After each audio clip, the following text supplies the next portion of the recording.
Arami na may alam sa totoong dahilan ng hiwalayan nina Christine Reyes at Marco Gumabaw pero mananahimik.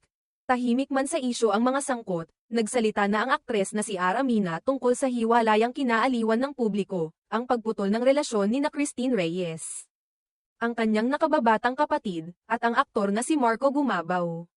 Sa isang panayam sa programa ng GMA7 na Fast Talk with Boy Abunda, diretsong tinanong ng King of Talk si Ara kung may alam ba siya sa likod ng breakup ng celebrity couple na naging bukang bibig ng marami sa showbiz world. Matagal-tagal ding naging tahimik ang kampo ni Christine ukol sa isyong ito, kaya't naging interesado ang mga manunood nang si Ara ay nagsimulang magsalita tungkol dito. Ayon kay Ara, alam niya ang punot dulo ng nangyari sa pagitan nina Christine at Marco, subalit piniling huwag itong isa publiko. Sa kanyang mga salita, makikita ang pagiging maingat at mapagpahalaga niya sa privacy ng kanyang pamilya. Aniya, kung ano ang alam ko, it stays with me. And I am not the right person kung ano ang real score. Ipinahiwatig din ng aktres na batid niyang mas pinili ng kanyang kapatid na huwag na lamang magsalita tungkol sa issue, isang bagay na pinupuri ni Ara bilang palatandaan ng pagiging matured ni Christine sa pagharap sa mga pagsubok sa buhay. Naniniwala siya na kayang-kaya ng kapatid niya na lampasan ang anumang emosyonal na pinagdaraanan nito, dahil na rin sa mga naging karanasan nito noon pa man.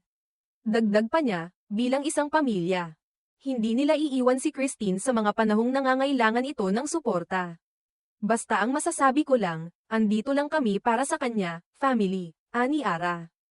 Hindi man tahasang sinabi kung ano ang dahilan ng hiwalayan, malinaw sa pahayag ni Ara na bukas ang kanilang tahanan sa pagdamay at pag-unawa sa mga pinagdadaanan ng bawat isa.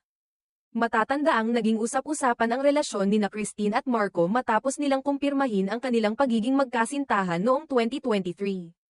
Marami ang natuwa sa kanilang tambalan at naging masigla rin ang kanilang pagsasama sa social media, kung saan madalas silang mag-post ng sweet moments.